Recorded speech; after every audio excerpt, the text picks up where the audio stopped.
How many characters get 42% damage for no meter and no cameo? How many characters have a safe on block teleport that also leads to a full combo? How many characters can punish you from full screen without spending any meter at all? Omni-Man is much stronger than you think, and today I'm going to explain why. But first, wait a second, what's Omni-Man holding? No, seriously, what's in his hand? Oh my god, is that my comic book? The first fighting game community comic is here. 40 pages of action and concept art, plus free trading cards with every purchase. Join the revolution and support the FGC with top tier issue 1. Click the link below and order your copy today. Alright, so first up, let's talk about combos because that's what the internet finds the most exciting. And as it turns out, Omni-Man is one of the most damaging characters in the entire game, if not the most damaging character. At least when it comes to no cameo and also no meter spent, I don't think any other character gets the damage that Omni-Man does, especially from mid-screen. This guy hits really hard, it turns out. However, what's interesting about this combo damage is it's a bit of an exploit. I can guarantee the developers did not intend for Omni-Man's combos to work this way, so in that regard, it's a bit of an exploit, which makes it so much fun. Because for me personally, that's what fighting games are all about, right? Keep in mind that combos in Street Fighter 2 were not supposed to be possible. Links were never meant to be a thing. It was a glitch, an exploit, if you will. And the same thing is true for Omni-Man, but I digress. Let's get right into why this combo is possible, because I've seen people covering this combo and that's what inspired me to make this video. However, not enough people are talking about why this combo works in the first place. The only reason Omni-Man can do this crazy combo at all is because of how this move works. A lot of people misunderstand how this attack behaves. For example, if done in the air, this move ground bounces the opponent, and a lot of people saw that and thought, oh, well, it's because Omni-Man's airborne, so as long as you're in the air, it ground bounces, but on the ground, it never does that. However, that's actually not what's happening at all. Let me take control of Reptile real quick and show you what I mean. I'm gonna tell him to backdash and then jump, and check this out. I went upward. Why is that happening? Why is Omni-Man going upward? Am I aiming this move? No, you can't aim this move. That's not how it works. Let me do the air version now.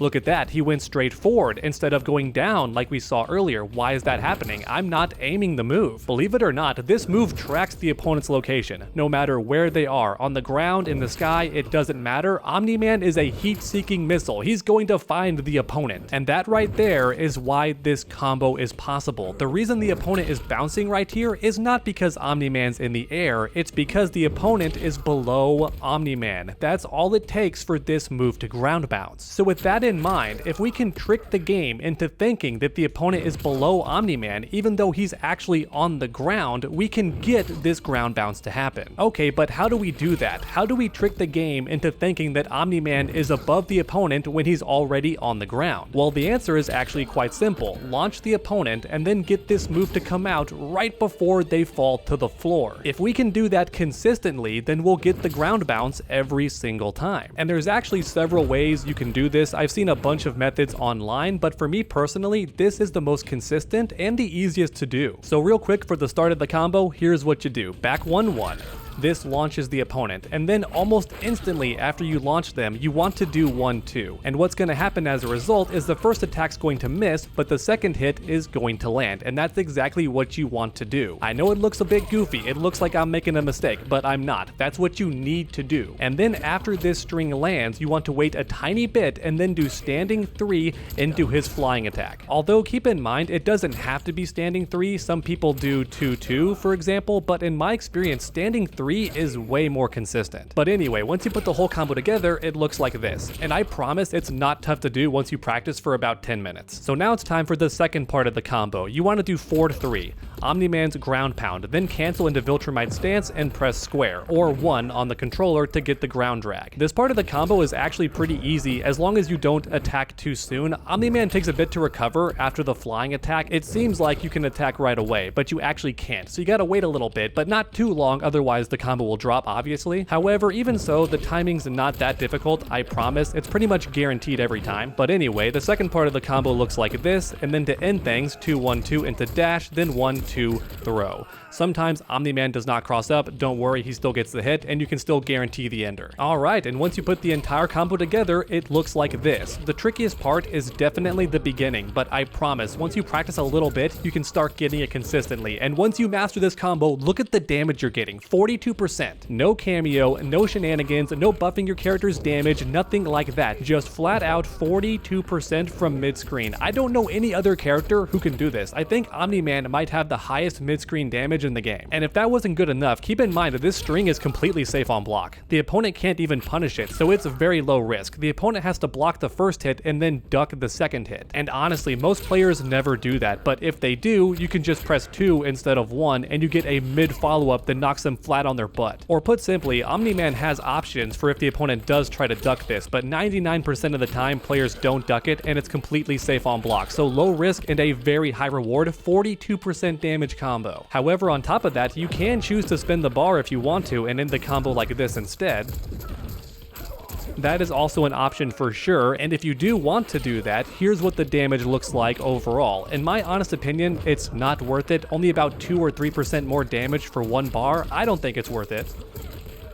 However, that being said, if the opponent is close to dying, then I say go for it, right? If it guarantees the round, then yeah, spin the bar, just go for it. Overall, once you master this combo, Omni-Man becomes the most damaging character in the game from mid-screen, and honestly, one of the top 3 most damaging characters in the game, because don't forget that Raiden and Baraka got nerfed, and as a result, Omni-Man's one of the most damaging combo characters in the game, which I think is great, because for me personally, Omni-Man was getting a bit stale. His animations look really cool, but overall, I didn't think he was that interesting of a character. But now that I know he's one of the most damaging characters in the game, it makes me want to play him that much more, just to style on the opponent and surprise them with how much damage he can do. If anybody at NetherRealm is watching this video, please do not nerf this. Do not take this combo away from Omni-Man. It's so freaking cool, and one of the main reasons I actually like playing this character again. But next up, let's talk about the overhead, because this move is one more thing that I believe makes Omni-Man crazy good, and not enough people are exploiting this thing, because not only is it a guaranteed way to close the gap at any point in time, because for one thing, this move avoids all keep away in the game. There's no character in this game that fires projectiles straight upward, and as a result, this move is a guaranteed way to get in every single time. And that's because Omni-Man comes from above, but then on top of that, Viltrumite's stance dodges all projectiles in the game on its own, no meter required. So yeah, just a double free way in, right? Really good gap closer. But then on top of that, check this out. The attack is completely safe on block at -1, not even -6 or -5, -1. That is crazy good for a teleport, because keep in mind, this tracks the opponent's location, and once again, there's no keep away that can prevent Omni-Man from doing this. And on top of that, very few players have any idea how to stop this move, even if they know you're gonna do it, right? It's kind of like Shiva's Stomp, only blockable, but my point is, the opponent doesn't know how to stop you even if they know it's coming. It's just that good of a move. There's only 2 ways the opponent can beat this move, and neither one of them is consistent. The first option is to flawless block. There's no pushback and it's -11, so a full punish on Omni-Man. However, here's the thing, you can just change your timing and delay the overhead a little bit, and it's gonna throw the opponent off, or you can just go for this, and they're not gonna expect that because they're expecting the overhead, right? In other words, even though flawless block should be a good counter for this move, it's really not, because you can just delay it or go for a different option that the opponent's not expecting. And then after that, the opponent's only option is to up block, which I believe also leads to a full punish. But here's the thing, you can't just keep holding up block. The game forces you to go back down. Or in other words, this option is even tougher to do consistently, because at least with flawless block, you can let go of block and then,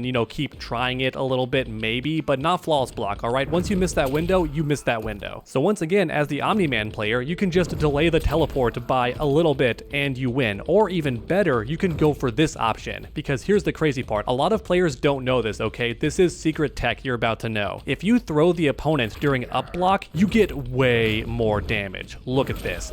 170, almost 18% for a throw. No meter, no nothing, okay? But that's what happens when you throw the opponent if they go for an up block. A crazy big damage increase. Or in other words, I can do this as the Omni-Man player. If I think they're going for an up block, I can just teleport behind them and then throw them for 18%. And if If all that wasn't crazy enough already, sometimes Omni-Man gets lucky and this overhead lands behind the opponent and bounces them in front of him for a free combo, which is awesome and definitely not meant to happen, but it does occur more often than you might think and just delivers you a free combo for no meter off a teleport that is really hard to counter and beats all projectiles in the game. If you're wondering why every pro player at tournaments has a pocket Omni-Man and is trying to learn this character as best they can, well, now you know why. He is a damage monster and a counter zoning demon. There's no way to keep this guy out. And there you have it, everyone. Omni-Man is much stronger than everybody thinks. I hope you enjoyed this video. If you did, please leave a like down below and then keep that combo going by subscribing and ringing that bell so you never miss any future videos. Make sure to come back next time, and as always, stay underdogs.